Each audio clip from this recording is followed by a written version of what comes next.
All right, we'll go ahead and get started. I'll give you the injury update that I have here currently. So Spencer Brown will not practice, nor will Tywan Jones. It's good to have Micah Hyde back in town, in the building. Obviously, he carries great influence for our football team, so great to have him and his family back in town. And I want to remember Coach Corey and his family with the passing recently of Coach, and I know what he meant to this organization and Coach Levy. So with that, the time is yours. What can you tell us about Trey White? Yeah, keep taking it one day at a time. He'll play when he's ready. He's progressing, but he'll play when he's ready. Is there any chance he plays this week? No.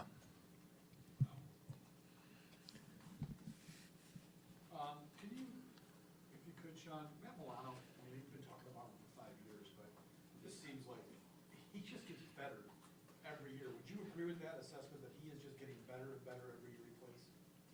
Yeah, I mean, I remember when we drafted him in 2017, and I think it was, round 5, where Matt was drafted. So great story. He's worked extremely hard on his career and invested in this football team, invested in himself as well. And it's fun to watch players develop and have the success that Matt's had and go on to do great things.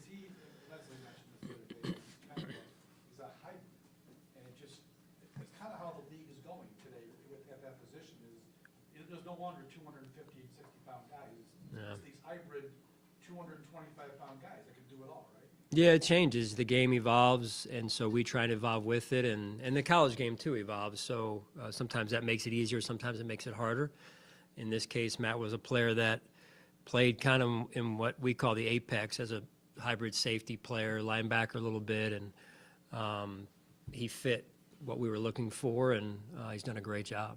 Sean, are you concerned at all about Tredavius, or is this still within the timeline of what you're looking at? Yeah, I'm confident in Tredavius, confident in our medical staff, and we'll just continue to take it one day at a time here, Josh. Their running game, I mean, obviously they're struggling throwing the ball, and you would never discount Aaron Rodgers, but those two running backs, is that something that you really need to be a little bit concerned about, the way they can pound it? Yeah, I mean, I think, you're talking about a team that's led by the current reigning MVP of the league, right? So we start there, and then you've got 2 good running backs, some young receivers. We'll see where that goes with some of the injuries they have. Sammy's there as well, who we have a lot of respect for, and the defense is laden with a bunch of talented players. So it's a football team that has great potential that's coming in here this weekend, and obviously led by Aaron, who we have a lot of respect for as well. So future Hall of Famer. Sean, you said it could actually be good for Aaron Rodgers. It's the biggest underdog that he's ever been, but do you think that makes him potentially more dangerous? Well, I think he's dangerous to begin with. I think their football team's dangerous. This is a team that's been to playoffs multiple years in a row, been to the NFC Championship game multiple years in a row, outside of last season. So when you've got Aaron Rodgers at quarterback and the talent that they have, we have a lot of respect for them and every team that comes in here every week.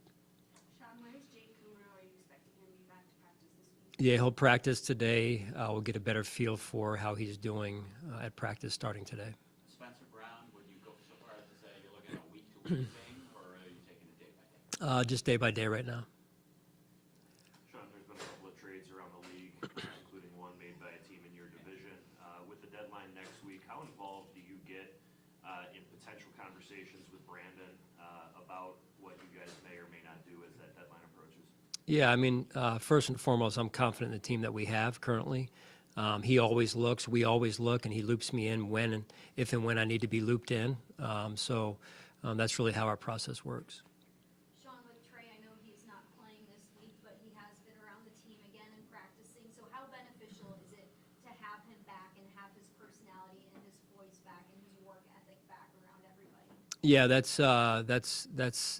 great to have around. I mean, just for him to be back in as he started a couple weeks ago, Matty, with back on the same schedule as the rest of the team, kind of out of his rehab separate schedule, back in meetings, and his energy around our football team. He does such a great job influencing young members of our team, young members of the defense, of the secondary, and his energy is infectious. Sean, did the decision to not play Trey this week was because there was no practice week last week?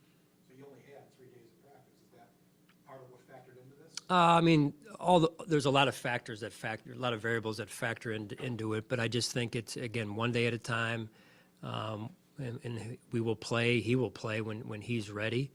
And again, we have a lot of trust in Trey and a lot of trust in our medical team. Sean, during a bye week, I know you go back and do a lot of self-scouting, things like that, kind of analyze your team. Was there anything specific you guys looked at to try and focus a little more on during the bye week, coming out of it, you want to work on? Yeah, I mean, I don't want to dive too deep into that here, but yeah, I mean, we're always looking to improve. Certainly, you know, a ton that we can improve on, in whether it's offensively, defensively, special teams. I know the coordinators led that effort in terms of being more specific, Sal, with certain things offensively or defensively there as special teams as well. So yeah, there's some things we targeted, went back and looked at the film, did some research. That's a big part of the coaches' bye week. It's not very exciting for them, I know, but it's not easy to look kind of at your warts, but you got to look at them and be, you know, kind of look at yourself in the mirror and say, hey, we've got some things that we can improve on. Sean, you talked about Micah Hyde being back in town. Does that mean he's going to be a quasi-coach kind of thing for you in whatever capacity you might throw him in? Yeah, I don't think I'd say, I wouldn't use that label. He just carries so much influence as a leader on our football team. He's still on our football team, so he doesn't really want to put on that coach's hat. I tried to offer that to him, but he didn't. I guess the hat didn't fit. My size hat didn't fit him. So, no, we're happy to have him back, though, overall. He's got such a great family, and like I said, just the energy that he brings, the influence, the leadership. He's seen a lot of football, too. So we have, you know, a young secondary right now, so his influence, his input, the way he sees it certainly helps. Might he be on the sideline during games, or have you discussed that? We haven't discussed it, honestly, but I would imagine he'd be on the sideline, yeah. You guys had quite a bit of turnover on the interior of the defensive line coming into this season. What it looks from the outside like it's paid off. What have you seen from the defensive tackles? Yeah, a little bit of a new face or a new look from last year. You know, still work to be done, but I like the start that they're off to right now with the power, the explosive power inside and affecting the pocket, and it all starts with the run game. So you can't just rush the passer. It's got to start with the run game and really controlling the line of scrimmage. How do those guys impact what Tremaine is able to do behind them? Yeah, and everything starts up front, Josh. So when you're playing in the second level of the defense where Tremaine is or Matt is, it certainly helps when those big guys up front are doing their job in their gap, affecting the game the way that they have to this point. Sean, I just have one more question on Trey, and I don't know to what degree of specificity you want to get into this, but generally, based on your experience, I've had ACLs described to me as, for an elite athlete, as up to a 2-year injury in terms of when they really feel back to 100%. What's been your experience with that, maybe with other players, your knowledge of that type of injury relative to where Trey is at? Is he behind schedule or in any way, shape, or form right now? Yeah, Adam, I'm not going to go into the specifics on that, partially because I'm not qualified to answer that completely for you. I would just say everyone's different in terms of how quickly people come back or the 2-year window, if you will. I just think that Trey's different than everybody else out there. Everybody else is different than Trey, so we're confident in Trey. There is no hesitation in our mind at all about what he's going to be able to do when he gets back. It's just more of taking this one step at a time. Are you concerned about him having to go back to IR at this point relative to that? Yeah, I'm not even going to go there. I think we're in a good spot. It's just one day at a time, and we know what he means to our football team.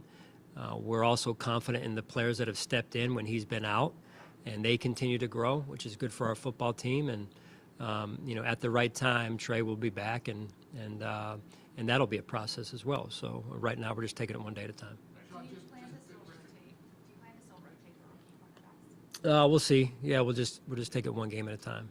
Just to clarify, when does Trey's window close? Is it next week?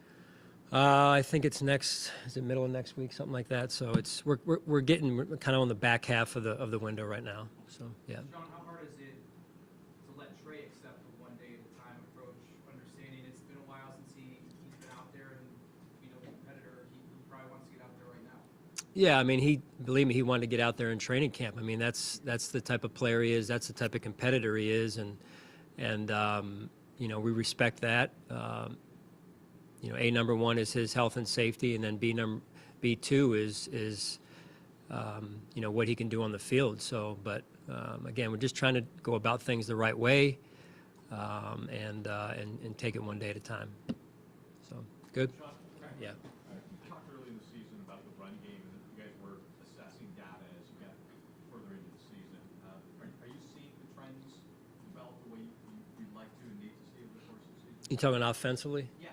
Yeah, I think that's an area that we looked at over the bye week, and we continued to evolve in that area. And certainly we have a lot of things to work on, and I would say that continues to be an area that we want to continue to develop. And I've been impressed with the development to this point from where we started, but I think that ability to do well, to control the line of scrimmage, is imperative to what we're trying to become as a football team. So a lot of confidence in those guys. I love the progress that's been made, and we're looking to continue to do that moving forward.